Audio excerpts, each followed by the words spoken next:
तो नमस्कार प्रणाम स्वागत बाटे आप सबके राइटर बागी भाई के चैनल पर। आज उपस्थित बानी भैया रुआ सबके बीच में लेके ठेठ देहाती भोजपुरी होली गीत जोगीरा के साथ गीत के लेखनी के लिए बनी। और दिल से बताओ तनी भैया कि एक नया म्यूजिक बनवा के आ कोरस उरस के साथ में बढ़िया से गायकी कर देता नी तो गाना 100% ब्लास्ट करी भैया।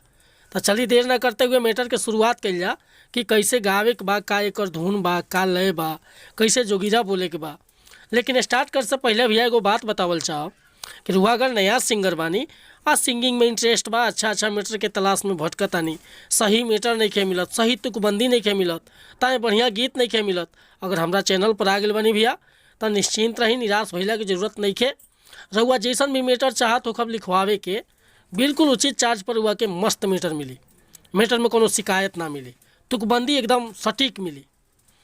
तय खतरा कॉल चाह भैया कि चैनल के सब्सक्राइब कर ली, बेल आइकन प्रेस कर ली आ कोनो प्रकार के मीटर लिखवाओ बा, जैसे कि sad song, love song, Holi song, पूर्वी गीत, चाहे देवी गीत, भक्ति भजन, कोनो प्रकार के गाना चाहिए बेहिचक रुआ संपर्क कर सकिले भैया। उचित चार्ज लेनी लेकिन मीटर फर्स्ट क्लास के देनी, मीटर में शिकायत रुआ के ना मिली। आज के मीटर देखिए कैसे गावे के बाटे। पहले जोगीरा बोले के बा कि सरा रा रा रा रा रा रा रा रा रा जोगी जी सरा रा रा, वाह भाई वाह, वाह खिलाड़ी वाह, सरा रा रा सरा रा रा रा रा रा रा रा रा रा रा जोगी जी सरा रा रा। साली सुतार से भेटाइल बाड़ी, साली सुतार से भेटाइल बाड़ी, आ होली के ले फगुआ में आइल बाड़ी की बोला हाय रे ये होली ह।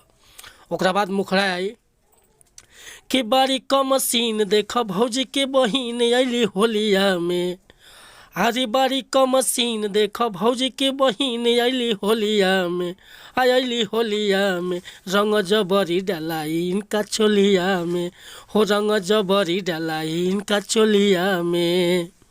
के बारी कम सीन देख भौजी के बहिन अली होलिया में, बारी कम सीन देख भौजी के बहिन अली होलिया में, अरे होलिया में तो रंग जबरी डालाई इनका चोलिया में, रंग जबरी डालाई इनका चोलिया में। तो भैया ये मुखड़ा लेकर वह सबके बीच में उपस्थित रहनी है। अगर ये मीटर पसंद बा, फुल गीत लिखवावे के चाहता नहीं तो बेहिचक हमारा व्हाट्सअप नंबर पर संपर्क कर सकिले भैया। हमारे व्हाट्सअप के नंबर बा 8874473128। कोनो प्रकार के मीटर लिखवावे खतरा चाहे नया म्यूजिक बनवावे खतरा रुआ बेहिचक संपर्क कर सकिले भैया। बिल्कुल उचित चार्ज पर हुआ के म्यूजिक भी फर्स्ट क्लास के मिली और गीत भी फर्स्ट क्लास के मिली। तो वीडियो पसंद आई हुई तो एगो लाइक करब, कमेंट करब आ चैनल पर नया होके भैया तो रिक्वेस्ट बा चैनल के सब्सक्राइब कर ले। हर रोज रुआ के नया मीटर सुने के, देखे के और गावे के मिलत रही भैया। मिलत नहीं अगला वीडियो में कुछ नया गीत के साथ, तब तक लिए अनुमति चाहता नहीं। नमस्कार प्रणाम धन्यवाद भैया। जय हिंद, जय भारत, जय भोजपुरी समाज।